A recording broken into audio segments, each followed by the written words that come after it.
YG와 JYP의 책걸상.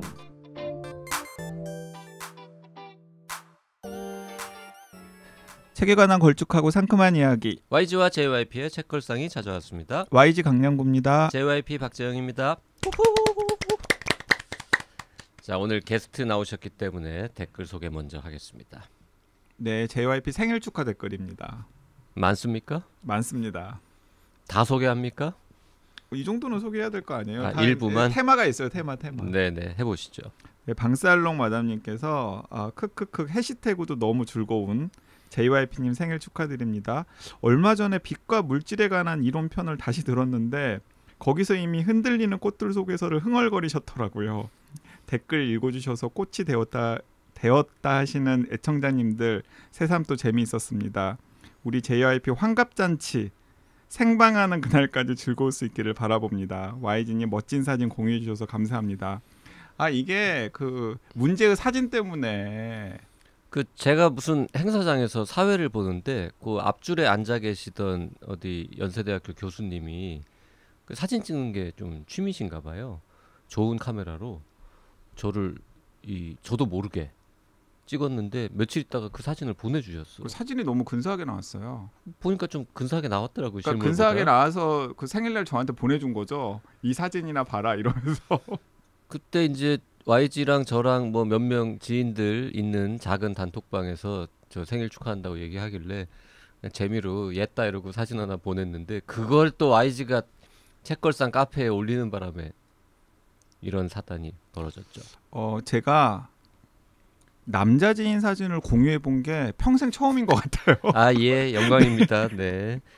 그리고 환갑잔치 생방까지 기대하시는데 책걸상 처음 방송 시작할 때만 해도 이런 얘기를 들었으면 뭔 택도 없는 소리냐 이랬을 텐데 얼마 안 남았습니다. 아니 여기 이러다 진짜 할지도 몰라. 이게 햇살고요님, 바나나님, 쭈님, 진공상태님, 뭐 방살롱 마담님 등등이 대댓글 남기셨는데 쭈님께서 환갑잔치 때도 본인이 직접 진행하시게 합시다. 이런 신박한 아이디어 주셨고요. 그리고 바나나님, JYP 환갑기념 생방을 보고 있는 나는 과연 몇 살인가 계산했습니다.라고. 그때쯤이면 바나나님도 아마 한 50줄에 접어들었겠죠. 네, 바나나님이 약간 후배신가요, JYP님보다? 뭐 한참 후배긴 한데요. 네. 그리고 햇살고요님 그런 걸 왜 계산해요? 너무 웃기다고 말씀해 주셨고, 그래서 방살로바당님께서 뭐 축하 인사도 전할 겸 꼭 소개해 달라고 부탁을 따로 하셔가지고 제가 가지고 왔습니다. 네, 뭐 아저씨 생일 아무 의미도 없는데 축하해 주신 분들 다 감사드리고요. 네. 오늘 모신 분은 책걸상에 아주 오래전에 한번 나오셨던 분인데 이번에는 진짜 좋은 책을 가지고 다시 찾아주셨습니다. 그때는 번역서로 나오셨죠. 세실의 전설편에 나오셨던 남종현 기자님께서 이번에 본인이 직접 쓰신 좋은 책으로 다시 책걸상을 찾아주셨습니다.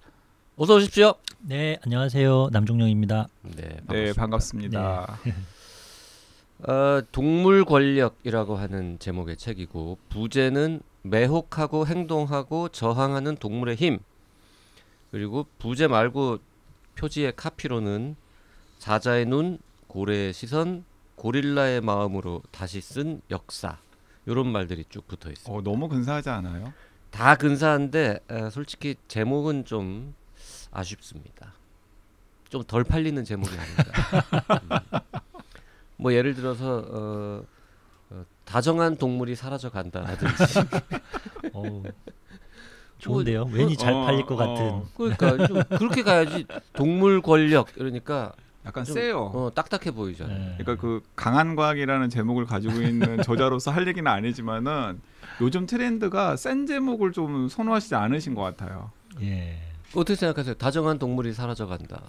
그 어디서 베낀 것 같은 느낌이 드는데요. 베끼다니 패러디라고 하는 거지. 패러디.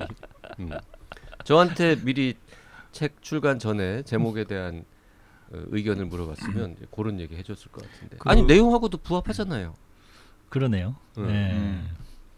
동물 권력, 다정한 동물이 사라져간다. 이제 굳이 따지자면 최선은 아니지만 후자가 좀 더 낫다라는 그치? 생각도 들기도 하네요. 네. 진짜 제 주변에도 다정한 동물들이 사라져가고 있습니다 지금. 네. 자, 남종영 기자는 이제 한겨레에서 오랫동안 일하고 있는데 주로 취재하는 분야가 동물 관련된 거 많이 했죠. 예, 주로 이제 저는 이제 환경 기자라고 불리고 있고요.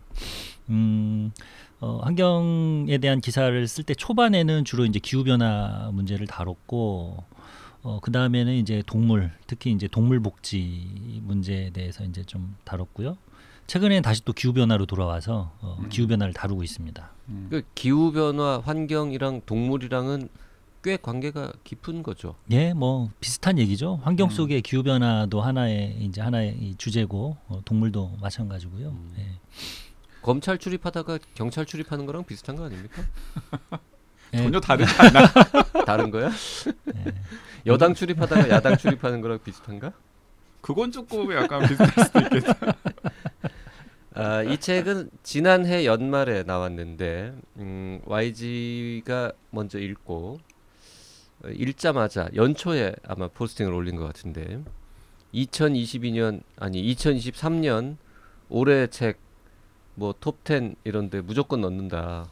무조건 이미 선정됐다. 네, 이미 선정됐고 그리고 앞으로 올해의 책 선정하실 분들은 좀 주목하셔라. 그래서 이제 저런 얘기를 해가지고 저도 곧바로 또 네. 연초에 읽었습니다. 똑같이 올해의 책 최소 톱10 안에는 이미 한 자리 차지했다. 그리고 또 1월 달에 이미 결정났다 한 그 거네. JYP가 그 기막힌 이야기를 해가지고 제가 다른 글 쓸 때도 익명으로 인용을 했었는데 뭐라고 저한테 딱 첫 그 일감을 이야기를 했었냐면 저자 이름을 감췄으면 외국의 유명한 저자가 쓴 책을 잘 번역한 것이라고 생각할 정도로 훌륭하다라고. 약간 사대주의입니까? 그렇게 듣다 보니 그렇네. 근데 사대주의라기보다는 한국에서도 드디어 이렇게 훌륭한 책을 쓰는 사람이 나타났구나 이런 느낌이었다. 이렇게 말씀드리고 싶네요. 그리고 그런 얘기는 뭐 익명으로 인용을 해. 그냥 내가 했다고 하지. 뭐 그 사대주의로 욕먹을까 봐? 욕먹을까봐도 있고 뭐 이렇게 또 실명을 쓸 만큼 그렇게 권위를 쓰는 분이 아니어가지고. 아, 네. 그 지난번에 이제 번역서 가지고 나왔을 때 좀 아쉬웠죠. 본인 책들도 그때 이미 여러 권 있었는데. 예, 그러니까 제 책 할 때는 안 불러주시고 그러니까. 안 아니, 불러주시고. 책이 나오셨을 때는 책은 나오는 겁니다. 나오시는 게 그러니까 아니고. 책이 나왔을 때는 아마 책걸상에 없었을 때 아니었나. 하여튼 딱 그, 저희가 어쨌든 좀 맞지 않았어요. 방송 열심히 할 때 예. 번역서가 딱 나왔죠. 그래서 예. 이제 신간 소개를 했는데. 그 뒤로 또 제가 또 책을 또 뜸했고요. 예, 책 음. 출판이 좀 뜸했습니다. 그러니까 예. 그때 2018년 정도로 기억이 되는데 그 아프리카 황계공원인가요? 예. 황계국립공원의 이 세실이라고 하는 사자 이야기를 다룬 세실의 전설이라고 하는 책을 번역을 해서 책걸상에 출연하셔가지고 재미있게 수다를 떨다가 가셨고 그 즈음에 영국 유학이 아마 예, 예견되어 있었. 영국 유학을 영국 유학이 아니에요. 영국 육아 휴직. 육아 유학을 하러 맞다. 사흘 전인가 아마 녹음을 하고 갔었죠. 네, 그러니까 정확하게 말하면 사모님이 유학을 가시는데 애를 보러 따라가야 되는. 그렇죠. 예. 그래서 영국에 얼마나 있었습니까? 그때 1년 조금 넘게 있다가 그러면 돌아왔습니다. 이 책은 갔다 와서 쓰기 시작한 겁니까? 사실은 이제 그 전부터 이 관련 글을 조금씩 썼고요. 그래서 여기저기 이제 발표한 것들이 있고 그런데 이제 전체 기획으로서 이 책이라는 기획을 좀 잡고 갔었죠. 제가 이제 잘 있어 생선은 고마웠어라는 책을 썼는데요. 남방 큰 돌고래 제돌이 아시잖아요. 네. 서울대공원에서 돌고래 쇼를 하다가 제주도로 돌아가서 지금 잘 먹고 잘 살고 있는데 그 야생방사 과정을 제가 쭉 지켜봤어요. 그런데 그때 느꼈던 것이 동물이나 자연이 인간의 의도대로 통제되지 챕터라라는 걸 제가 느꼈거든요. 그리고 그들은 그들 나름대로의 어떤 권력을 가지고 인간에게 영향을 미치고 세계를 구성하는 주체인 것 같더라라는 생각을 하게 됐고, 마침 그때 제가 영국에 들어가서 이제 동물지리학을 공부를 했어요. 근데 이 동물지리학이라는 게 사실 인간 동물 관계를 연구하는 학문이거든요. 그래서 이제 그때 공부를 하면서 그런 것들을 좀 이론적인 학습을 하게 됐죠. 그런 것들을 받쳐주는. 그렇게 그 한국에 오셔가지고 그 기자 생활을 하시다가 다시 또 영국을 가시게 된 그렇죠. 스토리인 거죠. 예, 그러니까 예, 이미 그때는 그 영국에서 육아 휴직 갔을 때 말고 그 앞에 전에, 영국에서 예, 공부한 게 그 있어요. 전에, 아, 그 전에, 브리스틀 대학에서 예, 인간 동물 관계를 공부했고 요거 네, 그때 세실의 전설 그 방송할 때도 그 말씀 하셨었어요. 그 내가 기억을 하겠냐고. 이제 그렇게 그러다가 그러니까 일단 영국에서 그 인간과 동물 관계를 공부를 하고 오셔가지고 이제 잘 있어 생선은 고마웠어라는 책을 썼죠. 예, 그리고 또 그 책을 쓰면서 이걸 좀 돌고래 사례뿐만 아니라 네. 다른 사례들까지도 다 모으고 이론적인 그 되씹는 과정까지 거친 다음에 책으로 한번 내봐야 되겠다라는 욕심은 그때 이미 가지고 계셨었군요. 예.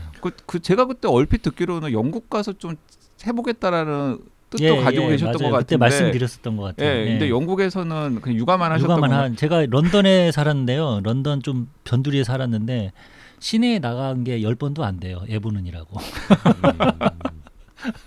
그래서 너무 애를 열심히 봐가지고 결국 저는 사실 이 책을 그때 그러니까 2018년 19년에 끝내려고 했는데 끝내지를 못했죠.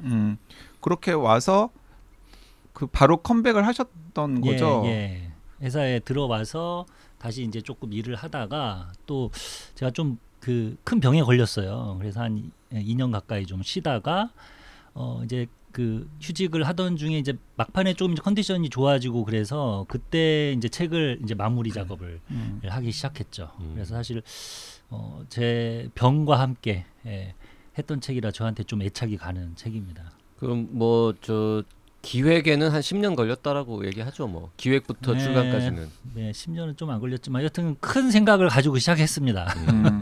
안녕하세요 비인간 동물님들, 잘 있어 생선은 고마웠어, 고래 노래, 북극곰은 걷고 싶다, 요런 책들을 이미 쓰셨는데 이번 책 제목은 왜 이러냐고요.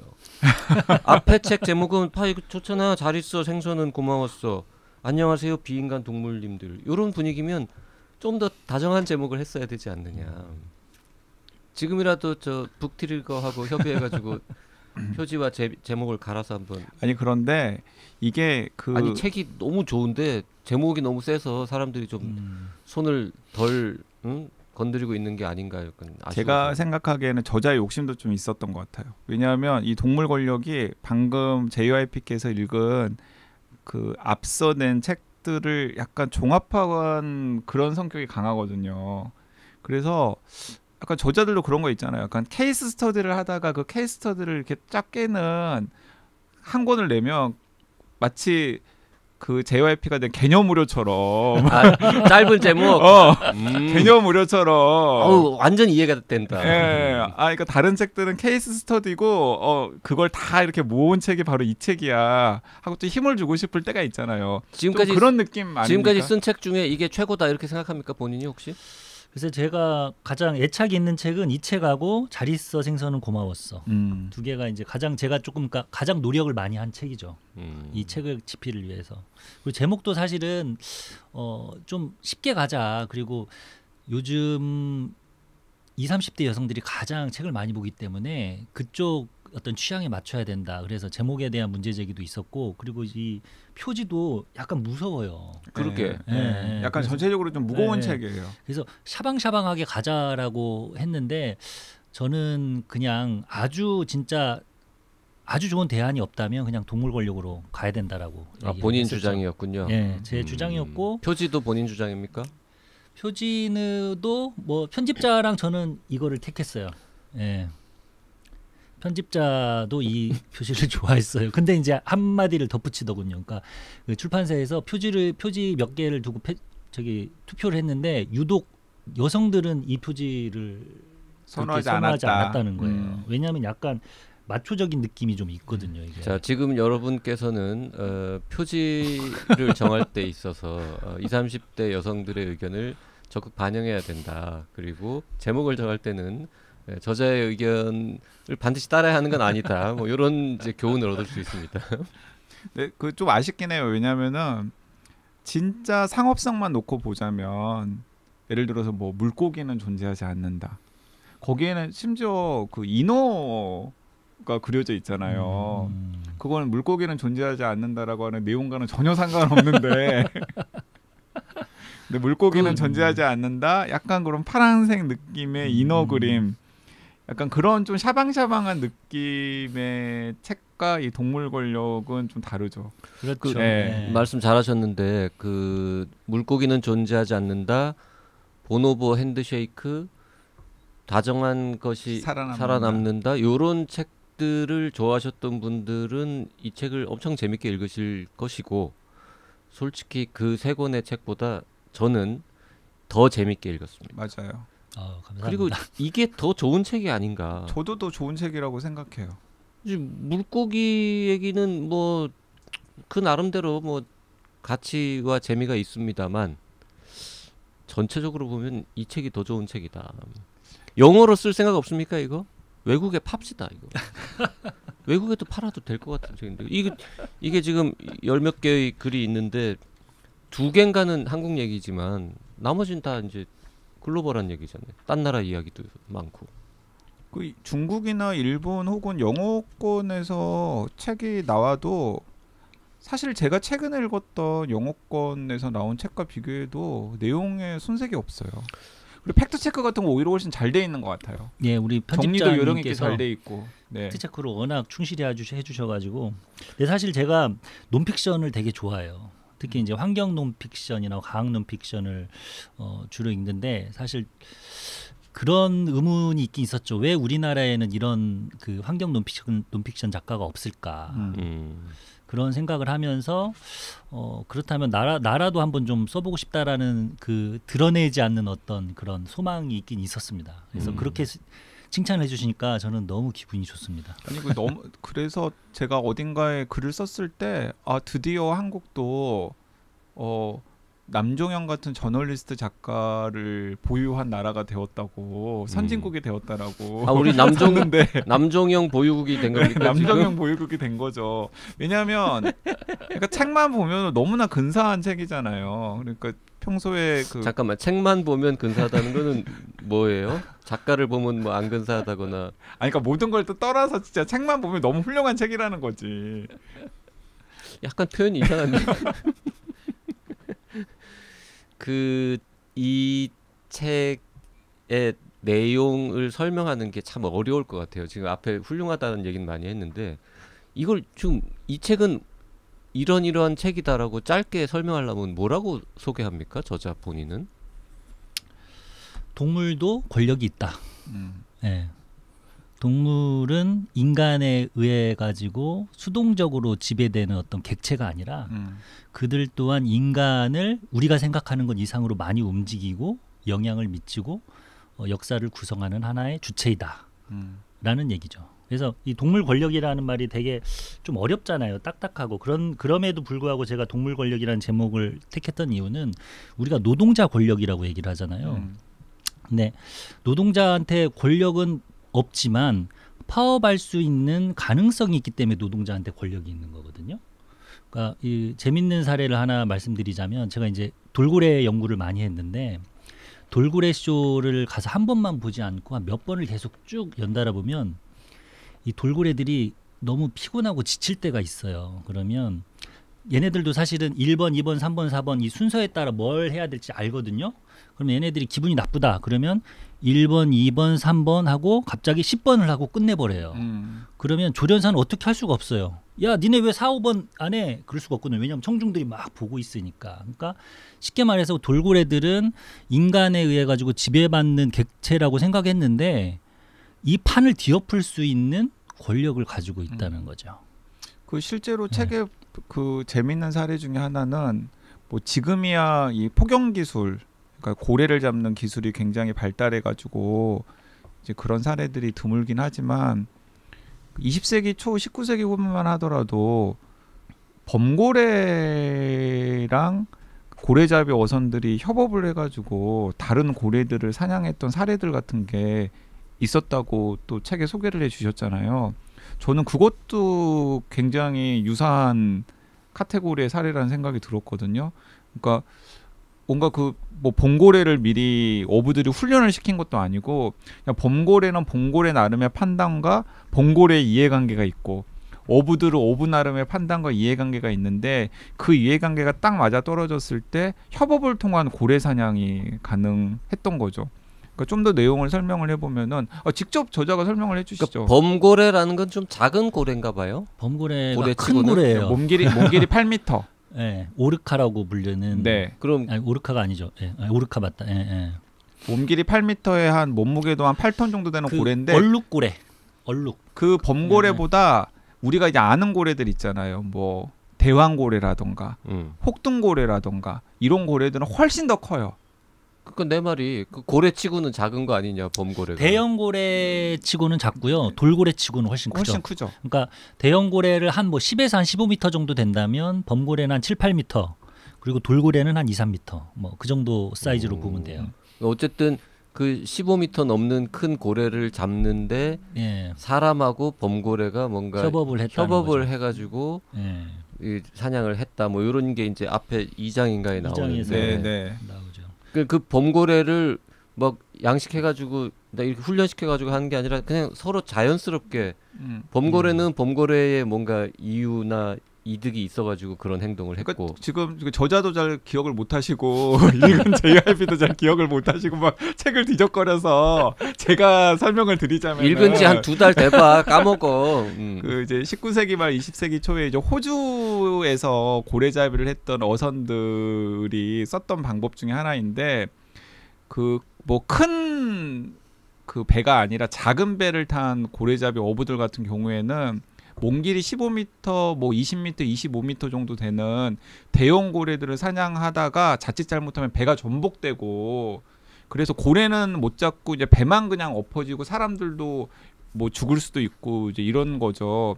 그래서 고래 잡기가 그렇게 만만한 일이 아니었던 거예요. 근데 그러다 보니까 자연스럽게 역시 자기 먼 친척인 고래를 사냥해서 먹기도 하는 범고래들과의 약간 협업 관계가 만들어진 건데 범고래들은 보통 한 30마리 정도가 무리를 지어서 그 한 무리를 지어서 이동을 하는데 이제 때로 이제 집단 사냥을 하거든요. 그러면 범고래들이 뭐 몸길이 한 15m, 20m 정도 되는 혹등고래를 딱 타겟팅하면은 그 혹등고래를 오랫동안 이제 무리지어 가지고 막 한쪽으로 모는 거예요. 그러면은 그 범고래 떼를 피해 가지고 막 헤엄을 치다가 보면은 그 혹등고래는 지치잖아요. 그럼 딱 그 지치는 순간이 어디냐면은 거기에 그 어선들이 딱 대기하고 있는 거예요. 그럼 그 지칠 대로 지친 혹등고래 급소에 그 어선에 타고 있던 어부들이 이제 작사를 이제 집어넣은 거죠. 그러면은 당연히 지친 상태에서 작사를 맞으니까 크게 저항하지 못하고 그 혹등고래는 죽게 되면은 일단 어부들은 빠져요. 그러면은 막 이제 피 흘리면서 거의 죽어가는 혹등고래가 있을 것 아니에요. 그러면 그 혹등고래에 범고래들이 좋아하는 맛있는 부위를 범고래들이 미리 이제 포식을 하는 거예요. 뭐 지느러미 같은 것들을 다 먹은 다음에 그 먹을 대로 먹고 나서 남긴 그 고래 사체를 어부들이 수거해가지고 뭐 지방이라던가 이런 걸 떼가지고 고래 기름 같은 걸 만들어서 이제 파는 거죠. 그러니까 그런 식의 사람은 위험하지 않게 좀 더 높은 확률로 편하게 고래를 잡는 거고 그 범고래들은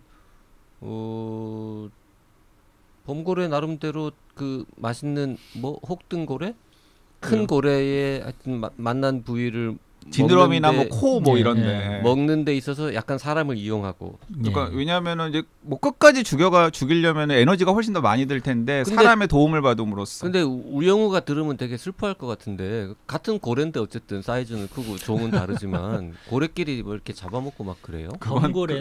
범고래는 대형 고래들 뭐 심지어 지구상에서 가장 크다는 대왕고래도 잡아먹어요. 그러니까 같은 고래끼리.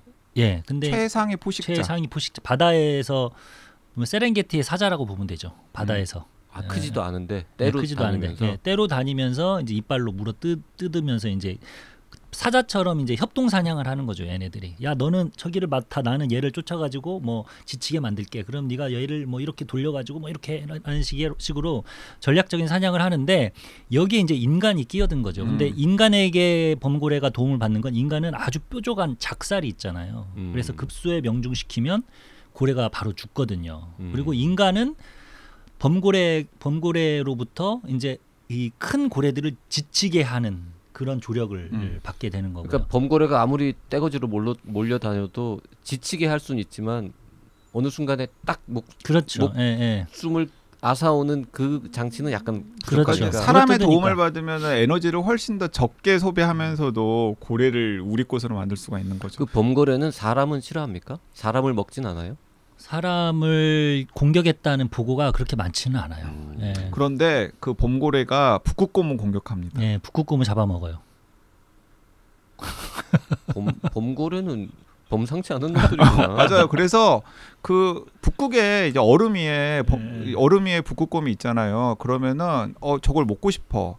그러면 두 가지가 있는데 하나는 그 고래가 이제 바다로 뛰어들어가지고 헤엄을 칠 때까지 기다리거나 곰이 뛰어들 때까지 곰이 뛰어들 때까지 기다리거나 아니면은 밑에서 이렇게 쾅 하고 부딪혀가지고 균형을 잃게 한 다음에 떨어뜨려서 잡아먹기도 해요. 얼음을 밑에서 꾹 뭐 이렇게 들이받는다든지 이렇게 도 하고 아니면 파도를 쳐가지고 휩쓸리게 하기도 하고 파도를 쳐가지고 휩쓸리게 하기도 하고요.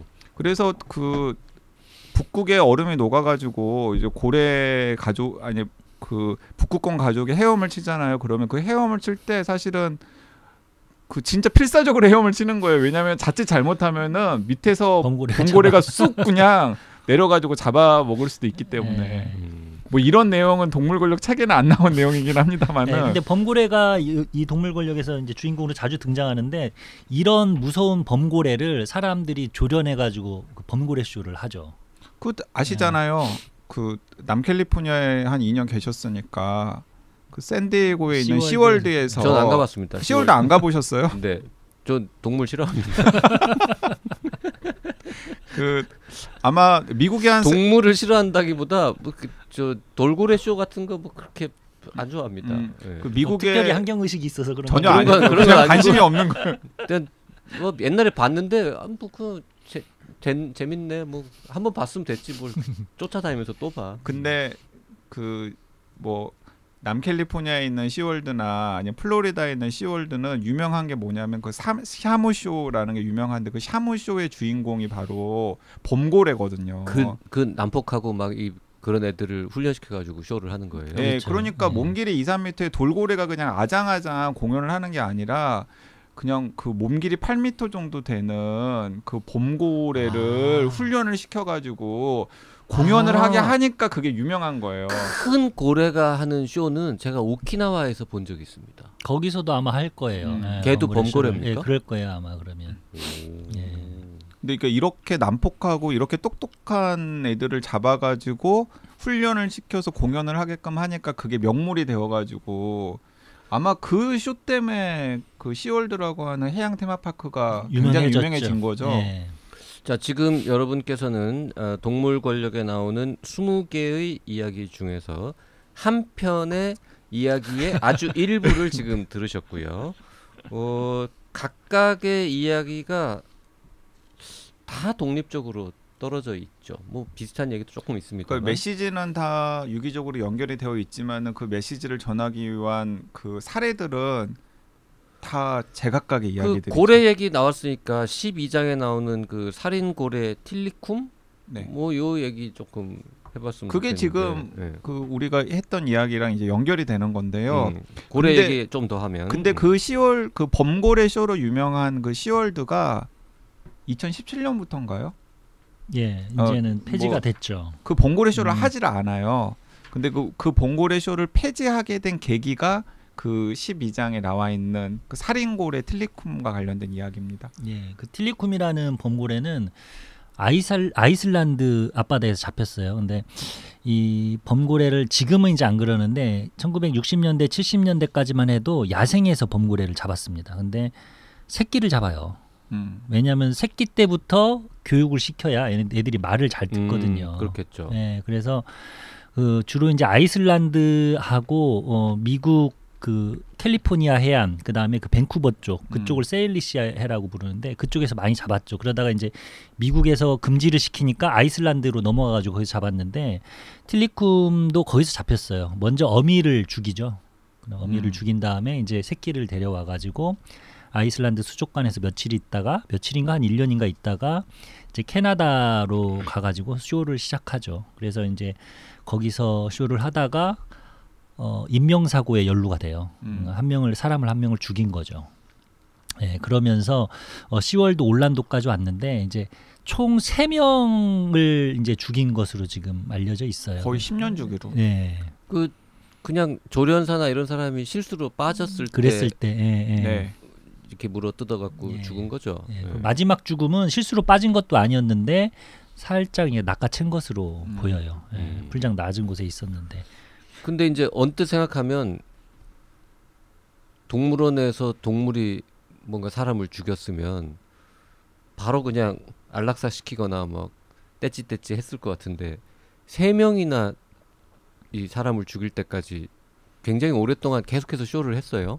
그거는 그냥 고래가 비싸서 그런 겁니까? 그때 그 틸리쿰의 정확한 용도는 아주 간단한 쇼를 하기도 했지만은 중요한 용도는 저는 그 틸리쿰 사례를 알고는 있었습니다만은 자세한 내용은 이제 이 책을 보고서 좀 더 정확하게 맥락을 파악을 했었는데 그러니까 수컷 범고래였잖아요. 그래서 그러니까 새끼를 낳는 용도로 쓰였던 거예요. 아 맞아. 쇼만 하는 게 아니라 쇼만 하는 게 아니라 그 종마처럼 네 종마처럼 뭐라 그래야 돼? 종고래? 네 종고래죠. 종고래. 그런 역할을 했다고. 그래서 이제 이 틸리쿰 같은 경우에는 잘 조련이 안 돼가지고 아주 간단한 쇼에만 나갔고요. 주로 이제 정자 공급용. 그러니까 미국이나 이런 데서 이제 이 야생 포획을 다 금지를 시켜요. 그러니까 시월드 올란도나 뭐 하여튼 시월드 같은 해양 테마파크는 살아남아야 되기 때문에 인공 증식 기술을 이제 발전을 시킵니다. 그래서 수컷에게서 이제 인위적으로 정자를 빼낸 뒤에 암컷에다가 넣어가지고 수정을 시키죠. 그때 이제 틸리쿰이 많이 이용이 됐던 거죠. 그게 틸리쿰이 살처분 당하지 않고 계속해서 살아남을 수 있었던 중요한 요인 중에 하나이기도 했겠죠. 그렇죠. 엄청난 아무래도. 재산이었으니까요. 예. 수족관이 지속 가능하도록 해주는 하나의 큰 작동 장치였죠. 그러다가 이제 2010년에 그 자기를 굉장히 아끼고 또 뭐 평소에는 틸리쿰과 관계도 좋았던 베테랑 여성 조련사를 아마 그때 청중들이 있는 상황에서 그렇죠. 이제 그 뭐 물어뜯어 죽였죠. 그래서 더 끔찍했던 사건이었고 이제 그러면서 그게 막 뉴스가 되면서 많은 사람들이 틸리쿰이 그 전에도 2번의 살인 사건에 연루되었다라는 사실도 알게 되었고 더 나아가서 아까 말씀을 드렸던 것처럼 정말 그 인간과 협업해서 그 동족인 고래를 사냥할 정도로 똑똑하고 그리고 바다의 사자 같은 최상의 포식자인 범고래를 이렇게 사육해가지고 쇼를 하게끔 하는 게 과연 맞는 건가에 대한 그 의문을 이제 대중들이 제기하게끔 만들었죠. 네, 그래서 마침 블랙피쉬라는 이 다큐멘터리 영화가 제작이 됐고요. 지금 아마 넷플릭스에서도 아마 상영이 되고 있을 텐데 그 영화가 이제 또 화제가 됐고 그러면서 이제 전 세계적으로 이제 수족관에서 돌고래나 범고래를 키우는 거는 부적절하다라는 운동이 이제 전면적으로 일어났죠. 그 당시에는 이제 우리나라에서는 남방큰 돌고래 제도리를 제주도로 돌려보내자는 운동이 당시에 우리나라에서는 이제 흥했었고요. 그러면서 지금은 상당수 나라와 그리고 상당수 지방 정부에서 돌고래 쇼를 전면 중지는 시키진 않았지만 적어도 수족관에서 번식은 금지를 시키고 뭐 새롭게 수입은 못하도록 하는 법률이 다 마련이 됐습니다. 그래서 우리나라도 마찬가지로 지금 신규 도입은 금지가 된 상태라고 볼 수 있어요. 그러면 제도리가 바다로 돌아가게 된 데도 사실은 틸리쿰의 역할이 컸다라고 그렇죠. 해야겠나요? 네, 동시에 이제 그 제도리가 바다로 돌아갈 때도 이제 틸리쿰 운동하는 분들과 계속 네트워크가 있었고 하나의 이제 전 세계적인 차원에서 같이 가는 운동이라고 볼 수 있었던 거죠. 그 틸리쿰이라는 고래는 3명의 이 사람의 목숨을 앗아갔지만 결국 병사했네요. 그렇죠. 충분히 예, 살다가 예. 30한 5, 6년 정도 살았던 것으로. 2017년 초에 아마 폐혈증으로 네. 예, 죽었죠. 그 틸리쿰 효과라는 단어도 있나 봐요. 그 제가 책에서 봤던 기억으로는 남 기자님께서 21세기의 동물을 두 개를 꼽는다 그러면은 하나가 몇 년 전에 책걸상에 나와서 소개해줬던 세실 사자 세실이고 다른 하나가 범고래 틸리쿰이다라고 말씀을 네. 하셨죠. 예. 네. 그 동물들은 진짜 세계를 들썩이게 만들었거든요. 네. 지구가 살짝 들썩일 정도로 들썩이게 만들었고 여러 나라의 법과 제도를 바꿨고요. 많은 사람들의 관심을 모으게 한 동물이었기 때문에 이제 사람들의 그러니까 세계인들의 어떤 동물권이나 동물 복지에 대한 인식을 제고하는데 아주 큰 역할을 했다고 볼 수 있습니다. 그 영향력만 놓고 보면, 그러니까 세실은 사실 막 엄청 들썩였던 것에 비하면은 그 이해관계들이 워낙에 첨예하게 얽혀 있어서 그런지 현실을 바꾸는 데는 그렇게 크게 한 걸음 나아가지 못했던 것 맞아요. 같아요. 네. 근데 틸리쿰 같은 경우에는 실제로 굉장히 많은 것들을 바꿨다라는 생각도 들었어요. 그 돌고래 쇼는 주로 이제 부자 나라에서 하니까 재밌자고 그 안에도 뭐 큰 문제는 없는 그런 건데 이 트로피 사냥으로 대표되는 그 세실 뭐 이런 동네는 그게 그 동네 사람들한테는 또 외화벌이 굉장히 중요한 예. 생존 수단, 외화벌이 이런 거기 때문에 더 쉽게 없어지지 않는 게 아닐까. 예, 그런 이런 생각도 생각도 들었습니다. 해보고요. 예. 그리고 이제 결국 그 20개 중에서 이제 한 편은 세실 이야기, 세실의 세실의 전설, 그 번역서에 나온 이야기들을 요약해가지고 이제 다시 정리한 내용이 있고요. 여기 각각 다 다른데 이 중에서 특별히 정말 재밌다, 본인이 막 애정하는 스토리는 또 뭐가 있어요? 이거는 좀 이제 마지막에 나오는 얘기인데 말하는 유인원의 역사를 제가 조금 정리를 했어요. 요거 예. 우리가 요새 저 보노보 핸드쉐이크 뭐 이런 책도 방송하고 그 강한 과학에도 나오나요? 하여튼 저 YG의 책들에도 유인원과의 보면 산책. 유인원 얘기도 유인원과의 많이 산책. 나오고 해가지고 예. 우리 좀 아는데 이 유인원들한테 사람의 언어를 가르치는 것과 관련된 이야기. 예. 여기 되게 좀 뭐라 그럴까, 좀 짠하다 그래야 예. 되나요? 저는 그래서 이 책을 사실 보면 뒤로 갈수록 재밌다라고 제가 이제 말씀을 드리는데요. 뒷부분에 이제 말하는 재밌는 유인원, 얘기를 맨 앞에 쓰지 그랬어요? 근데 이걸 좀 통사적으로 좀 구성을 하려고 했어요. 예, 약간 시대 순으로, 역사순으로.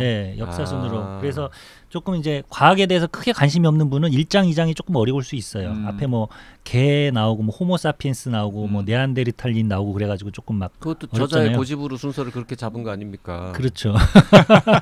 잘못한 거죠. 처음에 재밌는 얘기부터 했어야죠. 그래서 그 제가 생각하기에는 남정현 기자님이 이제 본인 입으로 말은 안 하지만은 그 동물 관련 책 중에서 제일 고전으로 치고 제일 유명한 책이 동물 해방이라는 책 아닙니까? 예, 그 우리 동물 해방이 수십 년 전에 나왔는데 이제 동물 권력이 나올 때가 됐다.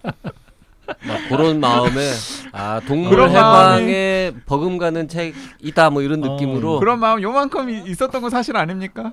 처음 듣는 얘기입니다. 그래요? 그리고 이 저 표지에 있는 얘는 뭐예요? 고릴라예요? 뭐 예, 고릴라가 얼굴만 지금 보고는 제가 모르는데. 고릴라가 인간을 지금 쏘아보고 있잖아요. 고릴라? 근데 하여튼 이제 철창에 갇혀 있고. 아니 그게 중요한 게 아니라 예. 고릴라를 표지로 쓰지 말고 고래를 썼어야지. 우영우도 고래를. 지금 떴는데. 맞아요. 그래서 그건, 아무튼 미안해요. 20장의 그 침팬지 등등에게 그 사람 말 가르치는 이야기는 내용이 뭐예요? 이게 이제 1950년대, 60년대, 70년대 초반까지 지금 보면 좀 신기한데 과학자들이 그 유인원들한테 수화를 가르쳤어요. 그게 한때 이제 과학계의 유행이었어요. 그게 이제 그런 거랑도 좀 연결이 되지 않습니까? 당시를 한 시대를 풍미했던 행동주의. 예, 행동주의와도 이제 관련이 있고 그리고 이제 언어의 기원이 무엇인가? 그러니까 인간에게 언어가 본능적으로 있는 거냐, 아니면 동물에게 한번 가르쳐 보면 얘네들이 언어를 할 수 있으면 이거는 동물에게도 있는 유니버셜한 거다. 뭐 그러니까 당시만 하더라도 뭔가 학습을 시키고 환경을 적절하게 주면은 그 학습한 대로 그 환경대로 뭔가 세팅이 될 수 있다라고 하는 생각들이 좀 그렇죠. 있었던 거잖아요. 예, 그게 이제 60년대, 70년대에 가장 이제 그 주요했던 주장들이었죠. 그래서 주로 인류학자들이 많이 했어요. 인류학자나 이제 비교 심리학자들이 침팬지나 오랑우탄을 어떻게 기르냐면 아주 새끼였을 때 집으로 데리고 와요. 그리고 기저귀 채우고 옷 입히고 아들 딸 키우듯이 키우는 거예요. 그러면서 수화를 가르치는 거죠. 그럼 얘네들이 수화를 배워요. 그래서 뭐 적게는 한 뭐 150단어, 많게는 수천 단어를 구사하면서 인간과 소통을 하는 거죠. 그리고 얘네들은 자기네들이 사람인 줄 알아요. 그러니까 말은 하지 못하지만은 그 손동작으로 이제 커뮤니케이션을 하니까요. 손동작으로 혹은 뭐 자기가 원하는 그림 같은 것들을 이렇게 보여주면서 보노보 같은 경우는 이제 그런 케이스가 있었고요. 그런데 문제가 뭐냐면 많은 좋은 논문들이 나왔죠. 그런데 얘네들은 유인원이잖아요. 덩치가 크거든요. 그럼 한 6살, 7살, 8살 되면 얘네들이 살짝 손으로 한번 이렇게 해도 사람이 맞으면 날아가요.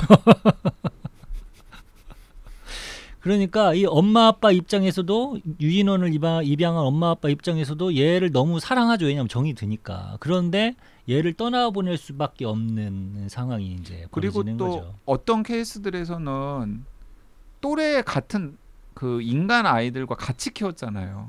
그러니까 나중에 자라다 보면은 자연스럽게 우리 아들 딸에게 혹시 이 같이 키웠던 애들이 뭔가 해를 끼칠 수 있지 않을까 하는 걱정이나 불안감도 당연히 들 수밖에 없겠죠. 예, 그렇죠.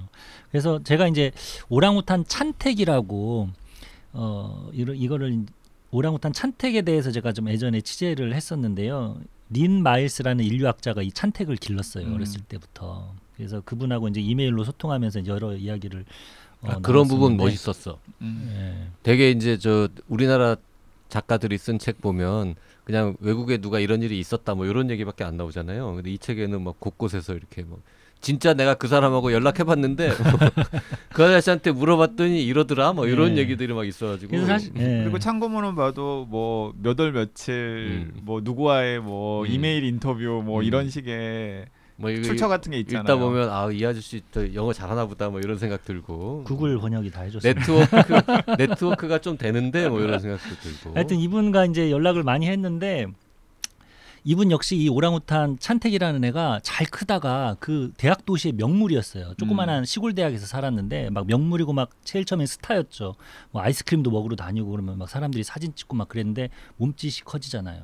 그러니까 얘가 집을 빠져나가 가지고 막 돌아다니는 거예요. 그래서 한 번은 도서관에 들어가 가지고 어떤 여학생을 공격했다라는 이유로 결국은 얘는 더 이상 키울 수가 없겠다 해가지고 아틀란타 동물원으로 보내지죠. 사실은 그 여학생을 공격한 게 아니었을 거예요. 그랬을 수도 아마 있죠. 그냥 본인은 놀자고 하거나 혹은 친근감을 표시를 했던 건데 알 수 없죠. 어쨌든 여학생 입장에서는 동물이 이제 나이를 먹고 몸집도 커지고 동물도 뭐 사춘기 이런 거 있을 거 아닙니까? 그렇죠. 뭐 발정기 이런 거. 오랑우탄 뭐 유인은 사람과 거의 비슷하다고 보면 되니까요. 그래서 이제 동물원에 갇혔고 이 린 마일스라는 이제 인류학자는 너무 이제 죄책감이 심한 거죠. 그래서 이제 동물원에 가서 이제 계속 이 찬택을 보러 가요. 그래서 수화로 이렇게 철창을 사이에 두고 수화로 둘이서 대화를 나누죠. 그러면은 한 번은 그 린 마일스가 찬택한테 물었어요. 네가 누구냐? 네 옆에 있는 친구가 누구냐? 그랬더니 그 찬택이 옆에 있는 오랑우탄을 오렌지 개라고 얘기를 하는 거예요. 그러니까 스스로를 사람이라고 여기고 오랑우탄은 자기랑 같은 게 아니라 개라고 생각을 한 거죠. 그만큼 비극적인 얘기예요. 스스로를 사람이라고 생각했는데 결국 너는 사람이 아니야라고 버려졌던 하여튼 참 그런 사례라고 할 수 있죠. 글이었어요. 네. 이들한테 인간의 언어를 어디까지 가르칠 수 있는지, 그리고 가르치고 났더니 어떤 일이 벌어지고 이 아이는 나중에 무슨 생각을 하는지, 지가 사람인 줄 아는 뭐 이런. 그것도 좀 놀라실 만한 분들이 많으실 것 같아요. 그러니까 최소한 기본적인 의사소통이 가능할 정도로 학습을 시킬 수 있었다라는 거잖아요. 그 오랑우탄이나 뭐 고릴라 이 친구들이 개보다 지능이 높은 거죠. 글쎄 뭐 IQ로 따지자면 이제 걔보다는 높은데요. 이제 요즘엔 또 지능을 우리 인간 중심의 지능으로 봐서는 안 된다. 뭐 이제 또 이런 얘기를 하니까요. 근데 이제 유인원은 기본적으로 이제 감각 기관이 사람과 비슷하기 때문에 사람 기준으로 봤을 때는 사람과 가장 근접한 지능을 가지고 있다고 볼 수 있죠. 자, 몇 편의 이야기만 짧게 소개를 했는데도 시간이 많이 지나서 오늘은 요 정도 하고요. 지금 못다한 얘기는 또 다음 시간에 이어가도록 하겠습니다. 네, 수요일 날 또 다시 나와서 그 못다한 이야기 하도록 하겠습니다. 네, 오늘 여기까지 하겠습니다. 고맙습니다. 감사합니다. 네, 감사합니다.